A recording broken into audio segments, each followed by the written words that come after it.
Hello everyone. Abhishek Gupta sir from OB classes. आज हम एक बहुत ही इंटरेस्टिंग प्रॉब्लम सॉल्व करने वाले हैं। ये बहुत फ्रीक्वेंटली पूछा जाता है and it's a type of special equation जहाँ पे सम ऑफ टू वैल्यूज या sum of two variable is equals to a fixed value. ठीक है। अब यहाँ पे कंडीशन क्या दी हुई है कि x और y कैसे हैं, होल नंबर। होल नंबर कहाँ से चालू होता है? 0 1 2 3, राइट। तो ये बड़ा इंपॉर्टेंट चीज है, हमको नोटिस करना रहता है क्वेश्चन में कि हमारे जो वेरिएबल्स हैं वो किस रेंज में लाई करते हैं। अगर होल नंबर दिया है तो 0 is going to get included. अगर बाय चांस इसकी जगह नेचुरल नंबर बोल देता तो यहाँ पे नेचुरल नंबर 1 से स्टार्ट होता है, तो उस केस में हमको 0 सोल्यूशन में काउंट नहीं करना होता। ठीक है। तो इनमें चार कुछ कंडीशन दी हुई है, ऐसे तो हम इसको जल्दी भी सॉल्व कर सकते हैं। ठीक है, बट मैं आपको पूरा मेथड प्रॉपरली समझाऊंगा कि ऐसे स्पेशल इक्वेशन को कैसे डील किया जाता है। तो ये कुछ इस तरीके का इक्वेशन है, 3x + 7y is equal to 600। ठीक है। अगर हम इसको सिंप्लीफाई करना चाहें तो it is of this kind, a+b is equals to 10। ठीक है। अब because we are talking about whole number, so if a is 0, b becomes what? 10, because 0 + 10 is 10। a को बढ़ाएंगे 1 से तो b कितना हो जाएगा? 9। ऐसे ही चलता जाएगा। a फाइनली 10 हो जाएगा तो b कितना हो जाएगा? 0। तो हम जैसे कि एक चीज ऑब्जर्व किए कि अगर a अपना मिनिमम है तो b कितना होगा? मैक्सिमम होगा, एंड वाइस वर्सा। अगर a मैक्सिमम है तो b कितना आ रहा है? मिनिमम आ रहा है, राइट। तो इस केस में भी कुछ ऐसे ही केस है, दो चीजों का sum which is equals to 600। This plus this is equals to 600। ठीक है। तो ये सिमिलर पैटर्न का क्वेश्चन है। ठीक है। तो अपन ऐसे क्वेश्चंस को कैसे टैकल करते हैं, चलो देखते हैं। ठीक है। तो हम इस क्वेश्चन को कुछ इस तरीके से टैकल करेंगे। इसका सोल्यूशन हम पहले तो इधर बना लेते हैं। ठीक है। तो 3x + 7y is equals to 600। तो हम ना x का वैल्यू पुट करना चालू करेंगे। हम x का वैल्यू पुट करना चालू करेंगे कहाँ से? हमको x कहाँ से अलाउड है? होल नंबर है x, तो सबसे पहले x 0 डालेंगे। तो इसका मतलब 7y कितना हो जाएगा? 600। तो जब हम 600 को 7 से डिवाइड करने जाएंगे तो डिवाइड नहीं होगा, इसका मतलब यहाँ पे सोल्यूशन नहीं आएगा। अगला वैल्यू x का क्या पुट करेंगे बच्चों? 1। 1 पुट करेंगे तो ये 3 हो जाएगा। 3 × 1 600 से माइनस हो जाएगा, और 7y का वैल्यू कितना आएगा? 597, राइट। अभी डिवाइड करने जाएंगे तो फिर से डिवाइड नहीं होगा। ठीक है, क्योंकि 597 डिवाइड नहीं होता है। अब नेक्स्ट वैल्यू अपन क्या पुट करेंगे? x का वैल्यू 2। x का वैल्यू 2 पुट करेंगे तो इसी तरीके से 3 × 2 6 हो जाएगा। 600 - 6 is 594। डिवाइड करते हैं, 7 8 जा 56, 34 बचा। 7 4 जा 28, तो यहाँ पे भी नहीं आया। अरे बाप रे, ये तो आगे बढ़ते जा रहे हैं। x = 3 पुट करते हैं तो ये 9 हो जाएगा, और 7y 591 हो जाएगा। 7 8 जा 56 एंड 4 जा 28, यहाँ भी नहीं आया। फाइनली x = 4 पुट करके देखते हैं। ठीक है। तो 3 4 जा 12 हो गया। 600 - 12 turns out to be what? 588। अब 588 को 7 से डिवाइड करो। 7 8 जा 56 एंड 7 4 जा 28।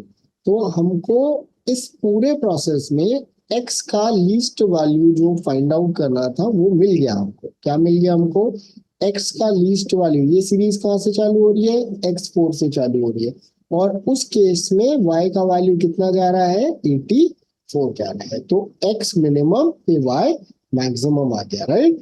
ओके। तो यहाँ से अभी क्वेश्चन तो सॉल्व होने लगेगा, बट हमको यहाँ से आगे बढ़ना है। ठीक है। तो अब अपन x की बात करेंगे। तो बच्चों देखो, x जो है वो y के कोफिशिएंट से बढ़ेगा, तो इसका मतलब जो अगला x आएगा वो +7 होके आएगा। ठीक है। क्योंकि x का मिनिमम था तो x बढ़ने लगेगा, तो अगला x का वैल्यू कितना आएगा? 11 आएगा। और y जो था वो जो कि अपना मैक्सिमम था वो घटेगा। घटेगा बिकॉज हम अभी देखे थे a+b में अगर a बढ़ रहा है तो b घट रहा है। ठीक है, डिक्रीज हो रहा है। तो y किससे घटेगा? डिक्रीज होगा, x के कोफिशिएंट से डिक्रीज होगा। तो ये कितना होगा? -3 से होगा। तो y का अगला वैल्यू कितना आएगा? 81। ऐसे ही चलता रहेगा बच्चों, ऐसा करते करते तो अपने को बहुत टाइम लग जाएगा, राइट। हम क्या करेंगे? हम दूसरा एक्सट्रीम वैल्यू निकाल लेंगे। दूसरा एक्सट्रीम वैल्यू क्या होगा? जब y का वैल्यू मिनिमम होगा तो x का वैल्यू मैक्सिमम आएगा। ठीक है। अभी हमने क्या किया था, x का मिनिमम निकाला था, तो y क्या मिला था मेरे को, मैक्सिमम मिला था, राइट। तो अभी अपन y का मिनिमम देखते हैं, तो मिनिमम तो हम जीरो से ही पुट करना चालू करते हैं। तो 3x प्लस 7y 600 है, y जीरो पुट करूंगा तो एक बार में x का वैल्यू मिल गया मेरे को, आगे कुछ करने का जरूरत ही नहीं है। y मिनिमम हमको जीरो मिल गया और x मैक्सिमम कितना मिल गया, 200। तो x जो है वो ऐसे ही प्लस सेवन होते होते कहाँ पे खत्म हो रहा है, 200 पे। तो ये पूरा क्वेश्चन कुछ इस तरीके से सॉल्व होता है, ठीक है। तो सबसे पहला पॉइंट देखते हैं, no solution for y greater than 85। तो बच्चों देखो, y का मिनिमम जीरो है, मैक्सिमम 84 है, तो इसका मतलब 85 से ऊपर कोई सोल्यूशन एग्जिस्ट कर नहीं रहा है। तो this particular statement is absolutely right, इसमें कोई भी प्रॉब्लम नहीं है। दूसरा क्या बोल रहा है, at least one solution for y if x is greater than equal to 200। तो एक सोल्यूशन मिलेगा अगर x 200 से बड़ा है या बराबर है। अपन देख रहे हैं x 200 के बराबर है, तो हमको एक सोल्यूशन y जीरो तो मिल ही रहा है।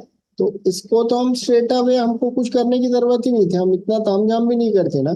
तो भी वी कुड प्रिटी वेल से कि x 200 पुट कर रहे हैं तो y का वैल्यू जीरो मिल रहा है और हमको एक सोल्यूशन तो मिल ही रहा है। तो ये स्टेटमेंट तो without solving anything we could verify and yes अपने को मिल जाएगा। अब वो बोल रहा है टोटल 29 सोल्यूशन। तो अभी टोटल सोल्यूशन कैसे फाइंड आउट होगा, टोटल सोल्यूशन कैसे फाइंड आउट होगा बच्चों, अगर हम देखें कि x का जो टर्म है, पहला टर्म 4 है, दूसरा टर्म हमको मिला +7 करके, फिर अगला टर्म +7 करके 18, ऐसे ही खत्म कहाँ पे हो रहा है, 200।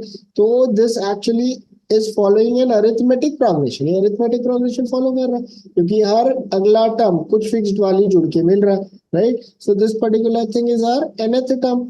अभी AP का nth टर्म का क्या फॉर्मूला होता है, a plus n minus one into d. तो इसमें हमारा nth टर्म हो गया 200 और a का वैल्यू हो गया 4 और कॉमन डिफरेंस d का वैल्यू हो गया 7। हमको n का वैल्यू निकालना है, total number of terms. So this becomes what, 200 is equals to 4 plus n minus one into 7। तो ये 4 इधर चला जाएगा और 7 into n minus one turns out to be 196। काटते हैं इसको, 7 2 जा 14 एंड 7 8 जा 56। तो n minus 1 becomes 28 और n becomes what, 29। तो इसका मतलब total number of solution for this particular equation, which is total number of whole number solution for this particular equation, is going to be 29। Absolutely right। तो इस case में ये third statement भी सही है and the answer is going to be all of the above. अब बच्चों by chance इसमें पूछ लेता, अगर इसमें ऐसा बोलता कि x by are natural numbers, ठीक है।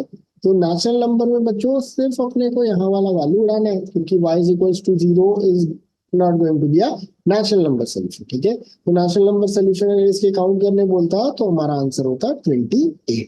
आई होप आपको ये क्वेश्चन बहुत क्लियरली समझ में आया होगा।